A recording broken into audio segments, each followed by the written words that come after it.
Hi team and welcome back. In this session we're going to be covering how to receive stock on a purchase order using Unleashed. Now in a perfect world we receive everything we ask for from our suppliers in full every time. Unfortunately however this is not always the case, so I'm going to be showing you how to receive all of the stock you've asked for and how to split receipt where we receive just part of an order from a supplier. So let's crack on. Now the trigger for you for receiving stock will be you'll have some stock arrive on your warehouse door. And you're going to need to identify what stock this is, who it's come from, what purchase order it relates to.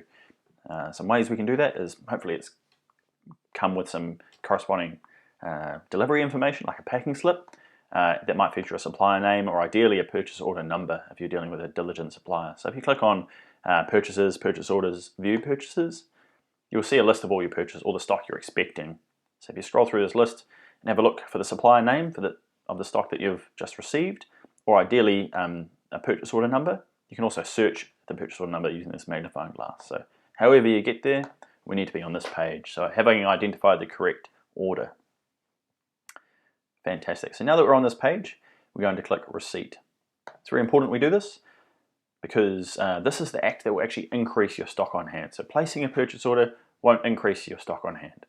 Receiving the stock physically, we need to tell Unleashed that we've physically received that stock. Now there's two scenarios here. You'll notice that the first question it asks us is what is the supplier reference, and in here I'd recommend entering in the supplier invoice number if you have it, or the packing slip number that's come with the documentation. We're going to enter in the supplier invoice date or the date that you received that stock. Excellent. It's put up all the items in the order, excluding any freight and non-physical items, you'll notice. And on the right hand side, it's quite easily missed, but there's two columns. You've got the order quantity, which is the items that you asked for. Then you've got the receipt quantity. And what you notice is that receipt quantity is editable. You may not have received everything you've asked for.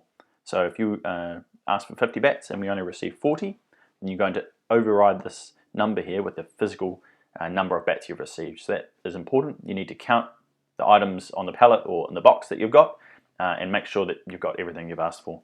So in this scenario, let's just imagine that I have, instead of 200, I've received 180 units.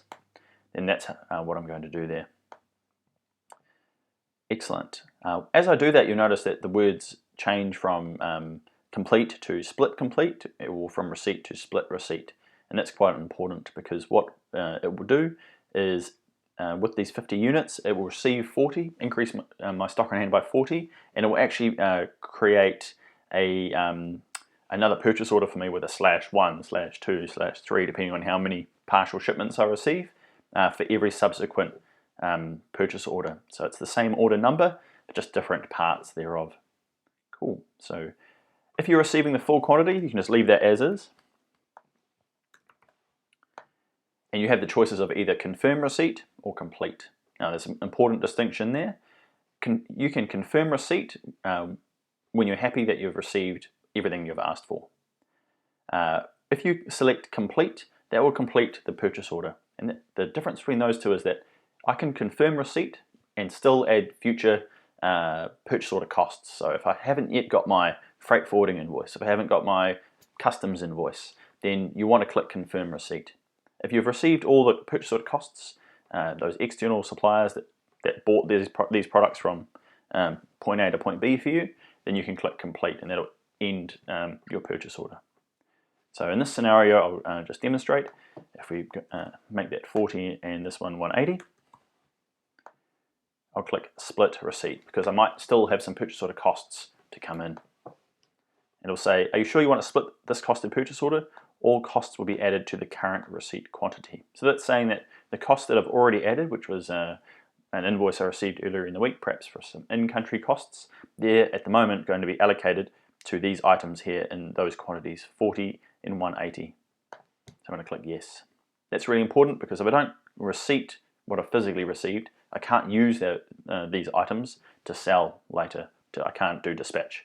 I can't dispatch them back out again because I haven't received them. So if I have a look at my purchases now, you'll notice, both inside view purchases and in the purchase order itself, that the status of this has changed from placed to receipted. And that's because we've received some or all of the stock, but we're still waiting on either more stock to come in or more supply related costs to arrive. Sweet. So if we click into here, you'll notice that we have a PO 254 and we now have a PO 251. So if I click into this 251 here, this is the original order, and what this is awaiting is more purchase order costs. So the next day, I might have received my final invoice from customs. See if I've got a customs in here, New Zealand Customs, and they've charged me $200 on that invoice number, and that will be clearance. Something to that effect. And if I've identified that this is the last cost that I'm expecting to receive, what I'm going to do is click complete. And that will receive in and cost all the items in that initial order. Now if I've got more stock to come in, perhaps it's coming in a later order on a later date because the supplier didn't have any, then what you'll notice is that inside this purchase order here, now /1, this is the remaining units, the 20 and the 10, and I can then continue adding more supply costs specific to this order, like so. Might be less, and it'll be shipping. Excellent. When I finally do receive these items, I'm going to go through the same process. If I've, so let's imagine I do receive more of these items. I'm going to click receipt. I'm going to tell it how many I've received by counting what I've got, enter in a new supplier invoice number if necessary, and I'm going to update the receipt quantity. So in this scenario, let's imagine I've received the final part of the shipment.